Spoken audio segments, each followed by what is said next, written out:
새벽 6시 알람이 울리기도 전에 저는 이미 눈을 뜨고 있었습니다. 65세 몸이 어디 그리 편할 리 있겠어요. 무릎도 아프고 허리도 결리지만 그래도 일어나야 했습니다. 준호 아침밥을 챙겨야 하거든요. 부엌에서 쌀을 씻으며 창밖을 내다봤습니다. 우리 아파트 앞 놀이터에는 아직 아무도 없었어요. 조금 있으면 준호 또래 아이들이 엄마 손을 잡고 나올 텐데. 저는 고개를 저으며 가스레인지에 불을 켰습니다. 엄마들은 참 좋겠어. 자기 아이 손잡고 유치원 데려다주고. 할머니 일어났어요. 7살 준호가 잠옷 차림으로 부엌에 나타났습니다. 자고 일어난 얼굴이 수연이와 똑 닮았어요. 특히 그 또렷한 눈매는 며느리 것 그대로였죠. 응, 우리 준호 일어났구나. 어서 세수하고 와. 할머니가 맛있는 계란말이 해줄게. 할머니, 오늘 유치원에서 가족사진 가져오래요. 준호의 말에 저는 손이 멈췄습니다. 계란을 휘젓던 젓가락이 그만 그릇 가장자리에 달그락 부딪혔어요. 가족사진? 네. 선생님이 우리 가족을 소개하는 시간이 있대요. 친구들은 다 엄마 아빠랑 찍은 사진 가져온다는데. 준호의 목소리가 점점 작아졌습니다. 저는 아이의 얼굴을 들여다봤어요. 그 맑은 눈동자에 어른스러운 걱정이 서려 있었죠. 이 아이가 뭘 알까? 겨우 7살인데. 할머니가 준호랑 예쁘게 찍은 사진 있잖아. 그거 가져가면 되지. 근데 할머니, 엄마는 왜 나를 버리고 갔어요? 젓가락이 바닥에 떨어졌습니다. 준호는 3년 전 엄마가 사라진 이후 처음으로 이런 질문을 한 거였어요. 그동안 얼마나 속으로 궁금했을까요? 준호야, 엄마는 말이 나오지 않았습니다. 뭐라고 설명해야 할까요? 아빠가 바람을 피워서 엄마가 상처받고 떠났다고 할 수는 없잖아요. 아직 어린 아이에게 말이에요. 할머니도 모르는 거예요. 준호의 눈에 눈물이 글썽거렸습니다. 저는 재빨리 아이를 끌어안았어요. 작은 어깨가 제 품에서 파르르 떨렸죠. 괜찮아, 괜찮아. 할머니가 있잖아. 하지만 제 목소리도 떨렸습니다. 정말 괜찮은 게 아무것도 없었거든요. 오전에 준호를 유치원에 데려다주고 돌아와서 저는 거실 서랍을 열었습니다. 그 안에는 수연이가 남긴 몇 안 되는 물건들이 있었어요. 그 중에서도 가장 소중한 건 바로 육아일기였죠. 분홍색 표지에 그 일기장을 펼치니 수연이의 정성스러운 글씨가 나타났습니다. 준호 첫걸음마. 오늘 드디어 새 걸음을 걸었다. 시어머니께서 너무 기뻐하셨다. 준호가 엄마라고 또렷하게 불렀다. 가슴이 벅차올랐다. 이런 행복이 계속되었으면. 페이지를 넘길 때마다 가슴이 먹먹해졌습니다. 수연이는 정말 좋은 엄마였어요. 아이를 얼마나 사랑했는지 글 하나하나에 다 담겨 있었거든요. 그런데 왜 떠났을까? 정말 왜? 저는 일기장을 가슴에 꼭 안고 소파에 앉았습니다. 3년이 지났지만 여전히 답을 모르겠어요. 며느리의 마음을, 그 깊은 속내를 저는 전혀 이해하지 못했던 것 같았어요. 창밖에서는 아이들 웃음소리가 들려왔습니다. 엄마와 함께 놀이터에서 노는 소리였죠. 저는 눈을 감고 중얼거렸습니다. 수연아, 너는 지금 어디서 뭘 하고 있니? 우리 준호가 너를 그리워하는데.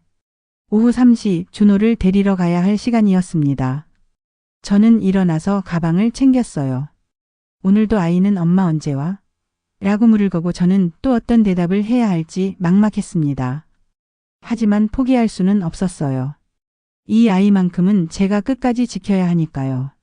목요일 오후 2시 준호 담임 선생님과의 상담 약속 시간이었습니다. 저는 평소보다 일찍 유치원에 도착해서 복도 의자에 앉아 기다렸어요. 벽에 붙은 아이들 그림을 보며 시간을 보내고 있는데 유난히 준호 그림만 어둡다는 생각이 들었죠. 다른 아이들은 노란 해와 알록달록한 집을 그렸는데 준호는 항상 검은색 크레파스를 많이 사용했어요. 준호 할머니시죠? 안으로 들어오세요. 박지연 선생님이 문을 열어주셨습니다. 20대 후반쯤 되어 보이는 젊은 선생님이었어요. 표정이 어딘가 무거워 보였죠. 선생님, 준호가 뭔가 잘못했나요? 아니에요. 준호는 정말 착한 아이예요. 다만 선생님이 말을 잠시 멈추더니 준호가 그린 그림들을 꺼내 보여주셨습니다.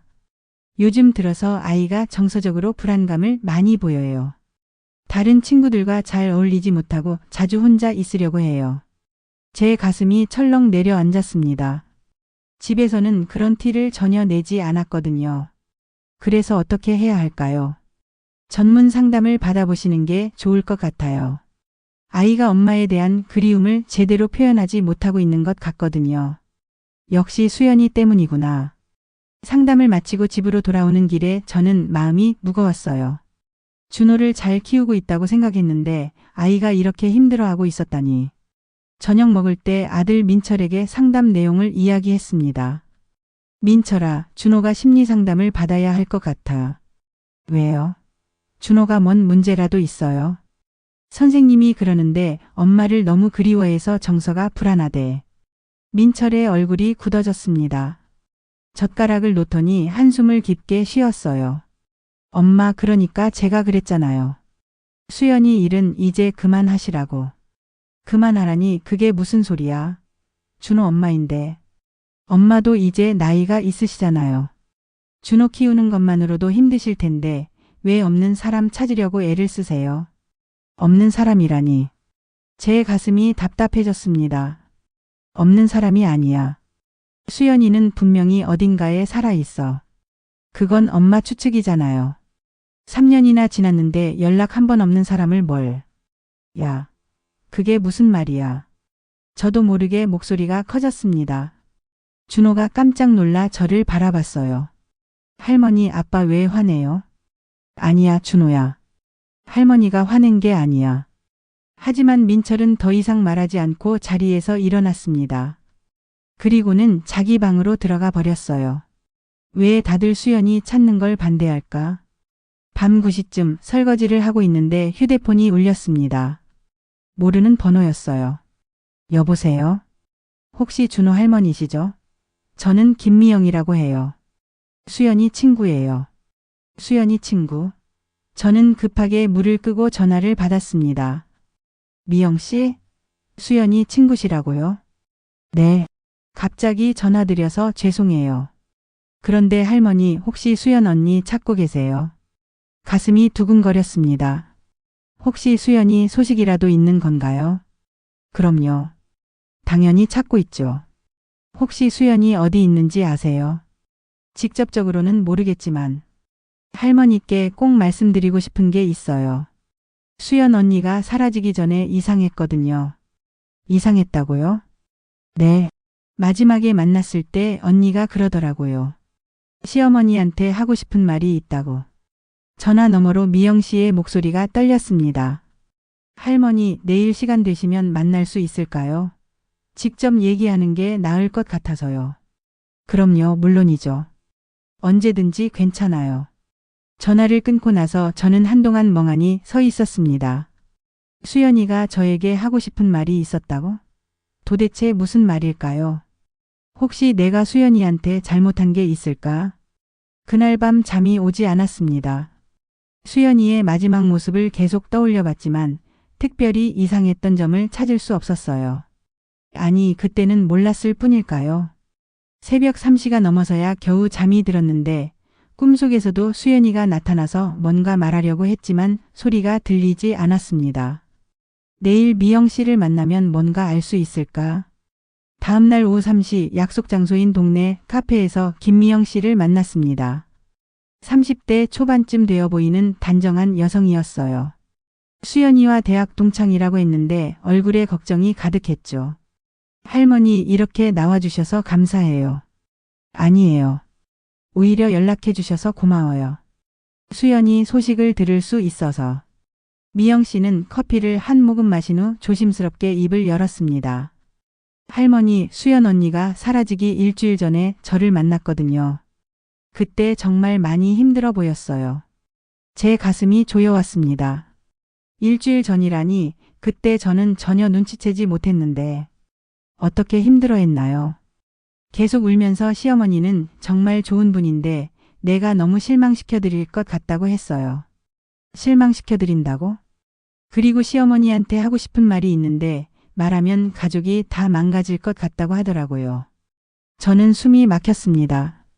수연이가 저에게 뭘 말하고 싶어 했던 걸까요? 도대체 무슨 말을 하고 싶어 했을까요? 구체적으로는 안 알려주더라고요. 다만 미영 씨가 말을 잠시 멈췄습니다. 뭔가 말하기 어려운 표정이었어요. 민철 오빠에 대한 얘기를 좀 했어요. 남편이 변했다, 예전 같지 않다고. 제 손이 떨렸습니다. 커피잔을 놓을 때 받침에 딸그락 소리가 났어요. 민철이가 어떻게 변했다는 거예요? 잘 모르겠어요. 수연 언니가 자세히 말해주지 않았거든요. 그냥 내가 너무 순진했나 바라고만 했어요. 순진했다고? 미영 씨는 가방에서 작은 봉투를 꺼냈습니다. 이거 수연 언니가 제게 맡기고 간 거예요. 만약 내가 연락이 안 되면 시어머니께 전해달라고 했거든요. 봉투 안에는 작은 메모지가 들어 있었습니다. 수연이의 글씨였어요. 어머니 죄송합니다. 제가 너무 약해서 어머니께 짐만 되는 것 같아요. 준호만큼은 잘 부탁드려요. 마이너스 수연. 눈물이 주르륵 흘러내렸습니다. 이 아이가 얼마나 힘들었으면. 미영 씨 혹시 수연이가 어디로 갔는지 아세요? 모르겠어요. 그날 이후로 연락이 완전히 끊어졌거든요. 카페를 나온 후 집으로 돌아가는 길이 너무 무거웠습니다. 수연이가 그렇게 힘들어했는데도 저는 전혀 모르고 있었어요. 내가 정말 둔했구나. 집에 도착하니 민철이 거실에서 TV를 보고 있었습니다. 준호는 자기 방에서 놀고 있는 것 같았어요. 민철아, 엄마가 물어볼 게 있어. 네, 뭔데요? 수연이 사라지기 전에 너희 사이에 무슨 일 없었니? 민철의 표정이 순간 굳어졌습니다. 리모컨을 꽉 쥐는 손에 힘이 들어갔어요. 갑자기 왜 그런 걸 물어보세요? 수연이 친구를 만났는데 그 애가 힘들어했다고 하더라고. 엄마 그런 거 캐묻지 마세요. 이미 지난 일이잖아요. 지난 일이 아니야. 수연이는 준호 엄마라고. 제 목소리가 커지자 준호가 방에서 나왔습니다. 할머니 왜 또 소리 지르세요? 아 준호야. 미안해. 민철이 벌떡 일어나더니 현관으로 향했습니다. 엄마 저 좀 내버려 두세요. 수연이 일로 더 이상 저를 괴롭히지 마세요. 괴롭힌다고? 내가 언제? 하지만 민철은 대답하지 않고 집을 나가버렸어요. 남은 건 저와 준호뿐이었죠. 그날 밤 준호를 재우고 나서 저는 혼자 거실에 앉아 생각했습니다. 미영 씨가 전해준 메모를 다시 읽어봤어요. 제가 너무 약해서 어머니께 짐만 되는 것 같아요. 짐이라니 이 바보야. 너는 내 소중한 며느리인데. 수연이가 뭔가 큰 고민이 있었다는 게 확실했어요. 그런데 저는 전혀 눈치채지 못했죠. 며느리의 마음을 살피지 못한 제 자신이 한심했습니다. 이제라도 찾아야겠어. 가족들이 반대해도 상관없었어요. 수연이는 제가 찾아야 할 사람이었으니까요. 그 아이가 무슨 말을 하고 싶어 했는지, 왜 그렇게 힘들어 했는지 알고 싶었어요. 준호를 위해서라도, 그리고 수연이를 위해서라도 저는 포기할 수 없었습니다. 수연아, 어디 있든 엄마가 꼭 찾을게. 그리고 미안하다고 사랑한다고 말해줄게. 토요일 아침 준호를 데리고 시장에 갔다가 우연히 수연이 어머니를 만났습니다. 윤옥순 씨였어요. 3년 만에 보는 사돈이었죠. 어머 정순 씨. 멀리서 저를 부르는 목소리에 고개를 돌렸는데 옥순 씨가 걸어오고 있었습니다. 얼굴이 많이 야위어 보였어요. 옥순 씨 여기서 이렇게 만나다니. 할머니 저분이 누구예요? 준호가 제 옷자락을 잡아당기며 물었습니다. 준호야, 이분이 너의 외할머니셔. 외할머니요? 준호는 처음 보는 외할머니를 신기한 듯 바라봤어요. 옥순 씨의 눈에 눈물이 글썽거렸죠. 준호구나. 많이 컸네. 할머니가 누군지 알겠니? 준호는 고개를 갸우뚱했지만 옥순 씨에게 인사했습니다. 안녕하세요. 옥순 씨 커피 한잔 할까요? 할 얘기가 있을 것 같은데. 근처 찻집에 앉아서 옥순 씨와 마주했을 때 그녀의 첫마디가 충격이었습니다. 정순 씨, 사실 저도 수연이를 찾고 있어요. 네? 그게 무슨... 3년 전 수연이가 집을 나간 후로 저한테도 연락이 없어요. 처음에는 시댁에서 잘 지내고 있는 줄 알았는데 옥순 씨의 목소리가 떨렸습니다. 작년에 우연히 이 동네에 왔다가 수연이가 사라졌다는 소문을 들었어요. 그제서야 알았죠. 그럼 지금까지 수연이가 집에 있는 줄 알았다는 거야? 왜 진작 연락 안 하셨어요? 수연이가 그러더라고요. 시댁 식구들이 부담스러워할까봐 연락하지 말라고. 특히 정순 씨는 워낙 자상하신데 걱정만 끼쳐드릴 것 같다고. 제 가슴이 먹먹해졌습니다. 수연이는 그런 세심한 마음을 가진 아이였어요. 그런데 정순 씨, 수연이가 왜 집을 나갔는지 아세요? 그게 정확히는 모르겠어요. 민철이도 말을 안 해주고. 옥순 씨가 잠시 망설이더니 가방에서 편지 한 통을 꺼냈습니다. 사실 수연이가 집 나가기 한 달 전에 이런 편지를 보냈어요. 편지지는 이미 여러 번 접었다 편 듯 구겨져 있었어요. 수연이의 글씨였죠. 엄마 요즘 너무 힘들어요. 남편이 이상해졌어요. 예전 같지 않아요. 시어머니는 좋은 분인데 제가 이 집의 집만 되는 것 같아서 죄송해요. 언젠가는 엄마께 모든 걸 이야기할 수 있는 날이 오겠죠? 민철이가 이상해졌다는 게 무슨 뜻일까요? 저도 몰라요. 수연이가 자세히 말해주지 않았거든요. 그때 준호가 지루했는지 색칠놀이를 하며 혼잣말을 했어요. 아빠는 요즘 집에 안 와요. 늦게 와서 술 냄새 나요. 옥순 씨와 제 시선이 마주쳤습니다. 아이는 아무것도 모르는 채로 중요한 얘기를 한 거였어요. 준호야, 아빠가 언제부터 늦게 오기 시작했지? 엄마가 없어진 다음부터요. 아니다. 그 전부터였을 거야. 옥순 씨가 조심스럽게 말했습니다. 정순 씨, 혹시 민철 씨가 다른 여자가 있는 건 아닐까요? 그 말에 제 머리가 띵했습니다. 설마 민철이가? 그럴 리 없어요.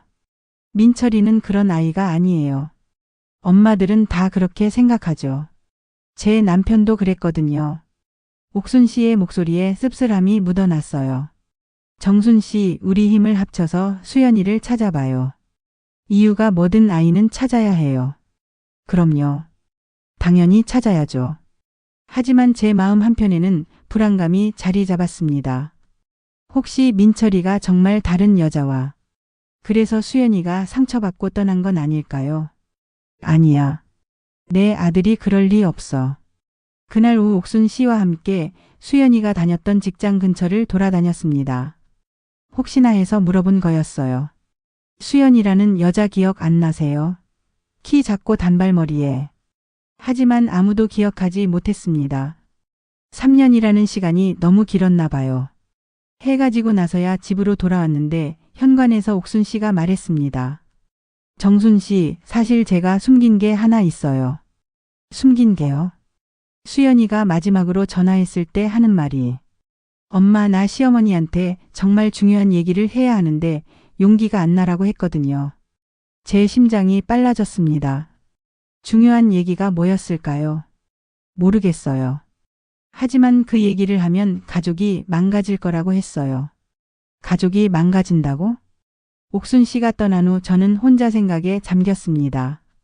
수연이가 저에게 하고 싶어 했던 중요한 얘기가 도대체 뭘까요? 그리고 그 얘기가 정말 우리 가족을 망가뜨릴 정도로 심각한 걸까요? 수연아, 그때 용기 내서 엄마한테 말했어야 했는데. 월요일 오전 옥순 씨와 함께 수연이가 마지막으로 다녔던 회사를 찾아갔습니다. 3년이 지났지만 혹시나 하는 마음이었어요. 수연 씨요? 아, 그분. 인사팀 과장이라는 분이 저희를 기억해 주셨습니다. 수연 씨가 퇴사하기 전에 이상했어요. 원래 밝은 성격이었는데 마지막 몇 주는 정말 많이 침울해했거든요. 어떻게 침울해했나요? 옥순 씨가 물었습니다. 같은 팀 이지영 씨가 그러는데 수연 씨가 시어머니가 모르는 우리 집 비밀이 있다며 괴로워했다고 해요. 제 가슴이 덜컥 내려앉았습니다. 우리 집 비밀이라니? 혹시 그 이지영 씨를 만날 수 있을까요? 퇴근 시간에 오시면 만날 수 있을 거예요. 오후 6시 이지영 씨를 만났습니다. 30대 중반쯤 되어 보이는 차분한 여성이었어요. 수연 언니가 정말 좋은 분이었는데 마지막에는 너무 힘들어 보였어요. 어떤 비밀을 말씀하신 건지 아세요? 구체적으로는 말 안 했지만 남편분에 대한 얘기였어요.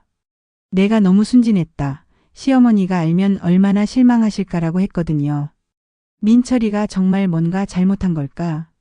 그리고 시어머니는 아들을 너무 사랑하셔서 진실을 말하면 더 상처받으실 것 같다고도 했어요.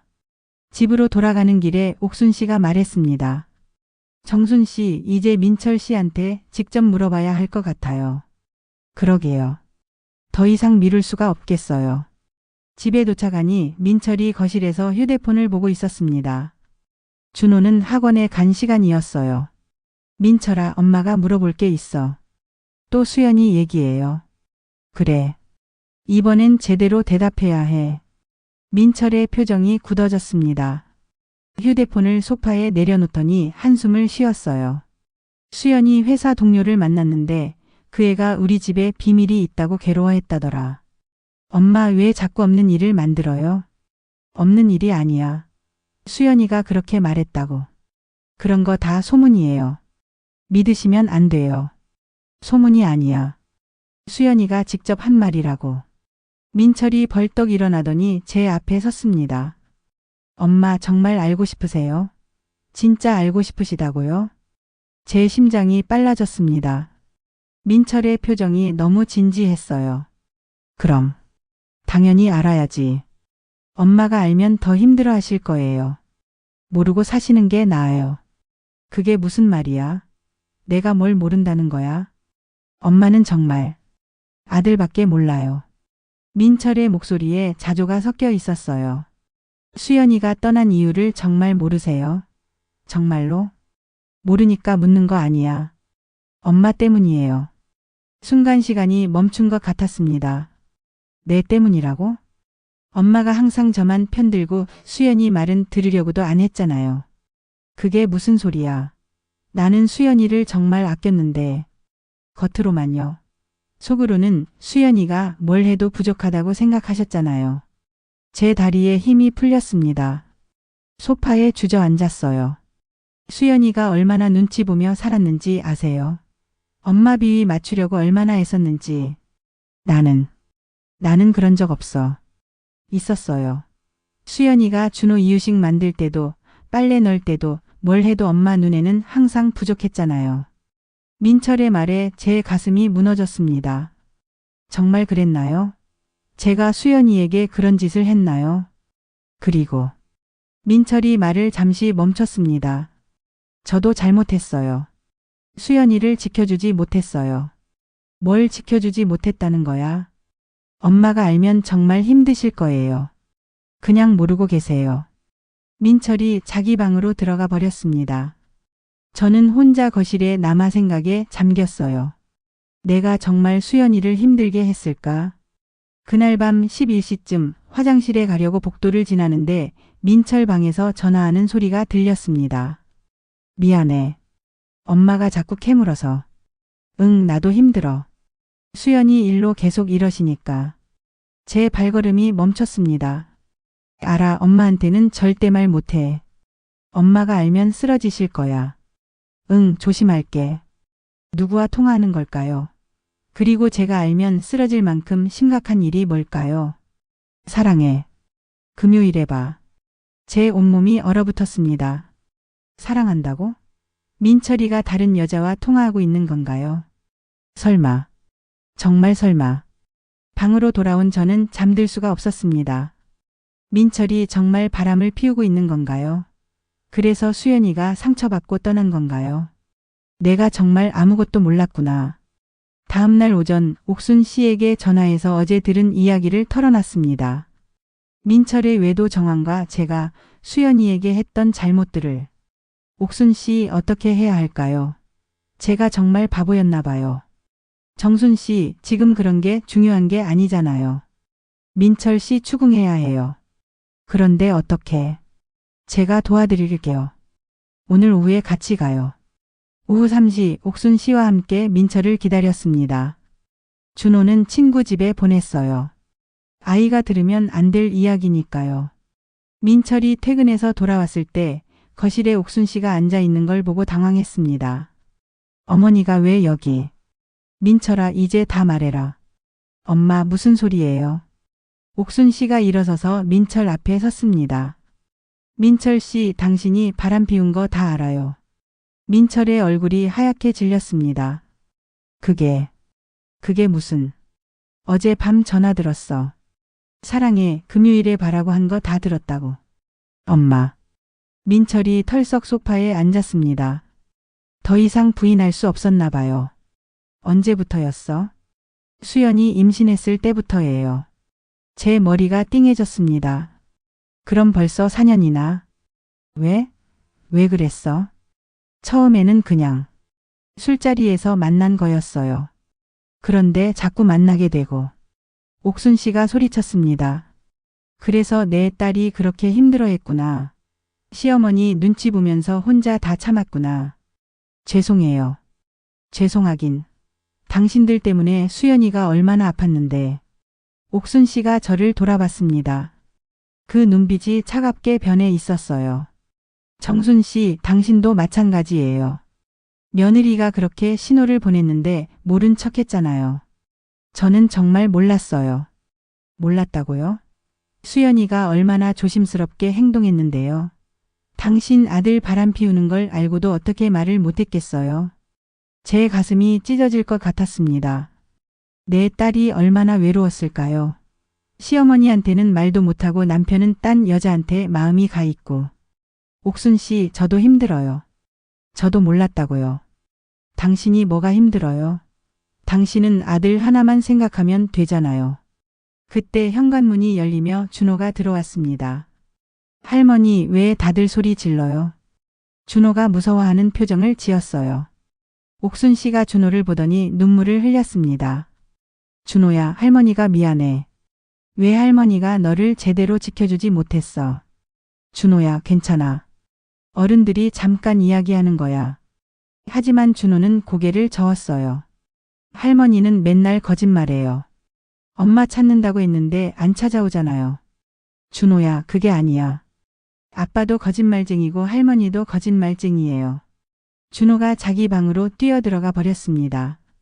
문을 쾅 닫는 소리가 크게 울렸어요. 옥순 씨가 가방을 들었습니다. 정순 씨, 저는 이제 못 도와드려요. 당신 가족 문제는 당신이 해결하세요. 옥순 씨, 제발. 당신 때문에 내 딸이 아팠어요. 그리고 지금 내 외손자까지 힘들어하고 있고요. 옥순 씨가 나간 후 거실에는 저와 민철만 남았습니다. 민철아, 그 여자는 누구야? 회사 후배예요. 수연이한테 말할 거야? 엄마, 수연이 어디 있는지도 모르는데 어떻게 말해요? 그럼 이혼할 거야? 모르겠어요. 지금은 아무것도 모르겠어요. 민철도 자기 방으로 들어가 버렸습니다. 거실에 혼자 남은 저는 무너져 내렸어요. 내가 가족을 지키려고 했는데 오히려 모든 걸 망쳤구나. 준호 방에서 흐느끼는 소리가 들렸습니다. 문을 두드려 봤지만 대답이 없었어요. 준호야, 할머니야. 문 열어줄래? 싫어요. 할머니 거짓말쟁이에요. 할머니가 잘못했어. 미안해. 엄마는 언제 와요? 정말 언제 와요? 준호의 절규 같은 물음에 저는 대답할 수 없었습니다. 수연이가 어디 있는지, 정말 돌아올 수 있는지 아무것도 확신할 수 없었어요.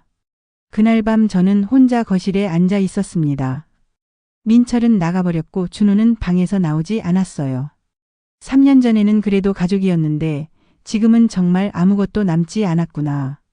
제 핸드폰에 문자가 왔습니다. 옥순 씨였어요. 정순 씨, 수연이를 혼자 찾으세요. 저는 더 이상 당신과 함께 할 수 없어요. 제 마지막 희망마저 사라진 기분이었습니다. 수연이를 찾아줄 수 있는 유일한 동반자였는데 이제 정말 끝이구나. 내가 모든 걸 망쳤어. 3일째 되는 날 저는 더 이상 견딜 수가 없었습니다. 준호는 여전히 저와 말을 안 했고 민철은 집에 들어오지도 않았어요. 혼자라도 수연이를 찾아야겠다고 생각했습니다. 더 이상 미룰 수 없었어요. 수연이가 마지막에 있었을 만한 곳들을 하나하나 찾아다녔습니다. 고시원 원룸 여인수, 하지만 아무도 기억하지 못했어요. 오후 5시쯤 지하철 3호선 근처 작은 고시원에 들렸을 때였습니다. 3년 전에 박수연이라는 여자 기억 안 나세요? 박수연 씨요? 아, 그분. 관리인 아주머니가 고개를 끄덕였습니다. 203호에서 한 달 정도 계셨어요. 정말 조용한 분이었는데 제 심장이 뛰기 시작했습니다.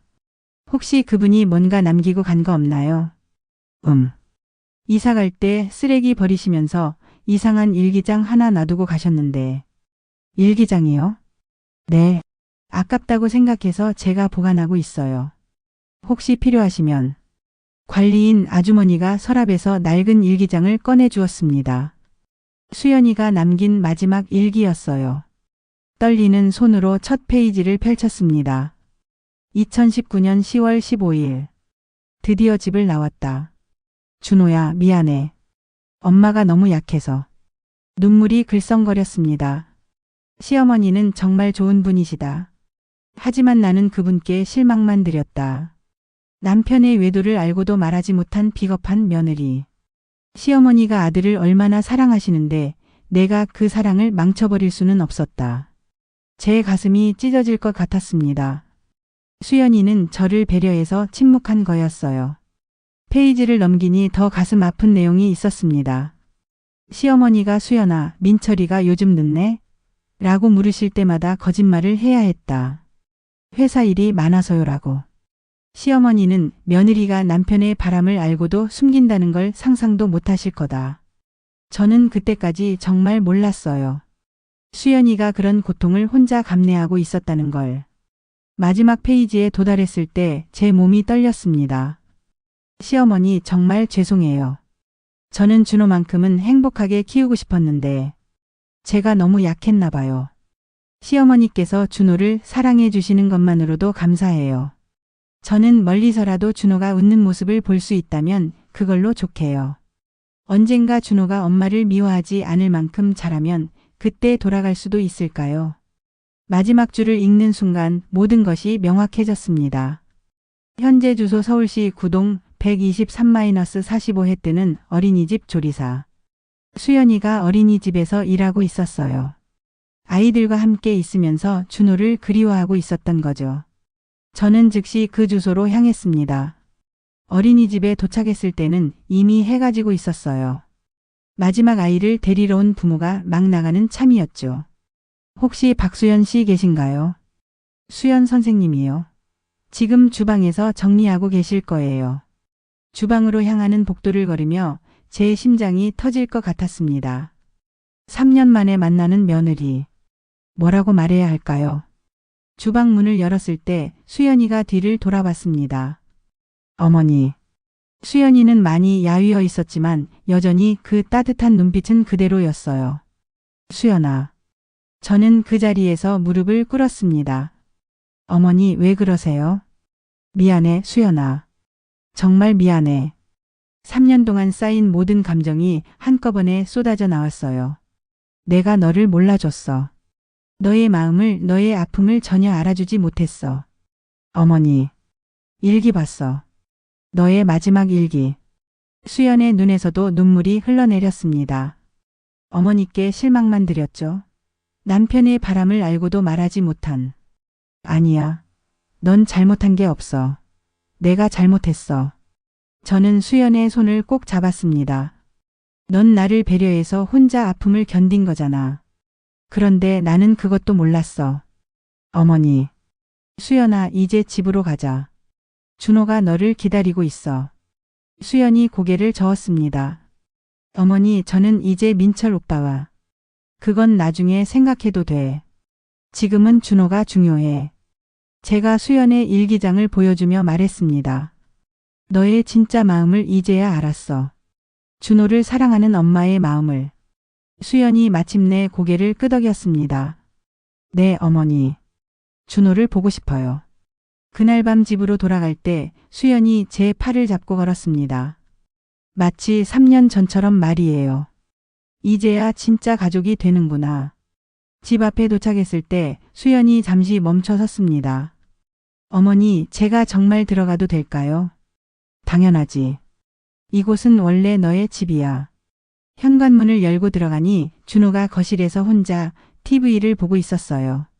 수연을 본 순간 준호의 눈이 커졌습니다. 엄마? 준호가 믿을 수 없다는 표정으로 수연을 바라봤어요. 3년 동안 그리워했던 엄마가 정말 눈앞에 있는 건지 확신할 수 없는 것 같았죠. 준호야, 엄마야. 수연이 무릎을 꿇고 팔을 벌렸습니다. 준호는 잠시 망설이더니 천천히 다가왔어요. 엄마, 정말 엄마예요. 그럼 우리 준호. 엄마가 왔어. 준호가 수연의 품에 안겼을 때 저도 모르게 눈물이 쏟아졌습니다. 3년 만에 보는 모자 상봉이었어요. 엄마, 왜 이제 왔어요? 준호가 많이 기다렸는데. 미안해, 준호야. 엄마가 많이 미안해. 그때 민철이 집에 돌아왔습니다. 수연을 보고 깜짝 놀랐어요. 수연아. 오빠. 둘 사이에 어색한 침묵이 흘렀습니다. 저는 준호를 데리고 방으로 들어가 그들만의 시간을 만들어줬어요. 1시간 후 민철이 제 방에 와서 말했습니다. 엄마, 저희 이혼하기로 했어요. 그래. 그게 좋겠다. 준호는 수연이가 키우고 저는 양육비를 보낼게요. 민철아, 넌 어떻게 할 거야? 저도 새로 시작해야죠. 그동안 너무 많은 사람들을 아프게 했어요. 3개월 후 수연과 준호는 새 아파트로 이사했습니다. 제가 전세금을 보태드렸어요. 그동안 모아둔 적금을 털어서라도 해주고 싶었거든요. 어머니, 이렇게까지 하시면 안 돼요. 괜찮아. 이제 우리 준호가 엄마랑 행복하게 사는 게 더 중요해. 수연은 새 동네 어린이집에서 계속 조리사로 일했습니다. 준호와 같이 출근해서 같이 퇴근하는 일상이 시작된 거죠. 저는 주말마다 수연과 준호를 만났습니다. 예전처럼 며느리, 시어머니 관계가 아니라 진짜 가족 같은 관계로 말이에요. 1년 후 어느 토요일 수연이 새로운 소식을 전해줬습니다. 어머니, 제가 새로운 사람을 만났어요. 그래? 좋은 사람이니? 네. 준호도 좋아해요. 어린이집 원장 선생님이세요. 준호가 환하게 웃으며 말했습니다. 할머니, 새 아빠는 정말 좋은 사람이에요. 엄마한테도 잘해주고 준호한테도 잘해줘요. 그래, 다행이다. 제 마음이 따뜻해졌습니다. 수연이 다시 행복을 찾은 것 같아서요. 어머니, 그런데. 수연이 조심스럽게 말을 꺼냈습니다. 재혼해도 어머니는 여전히 준호 할머니세요. 그건 변하지 않아요. 고마워, 수연아. 민철도 1년 후에 그 여자와 결혼했습니다. 저는 축의금도 보내지 않았어요. 대신 준호와 수연에게 더 많은 관심을 쏟았죠.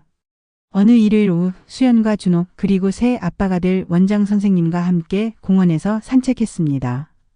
할머니, 이제 우리 진짜 가족이에요. 준호가 제 손을 잡으며 말했습니다. 그래, 이제부터는 진짜 가족이야.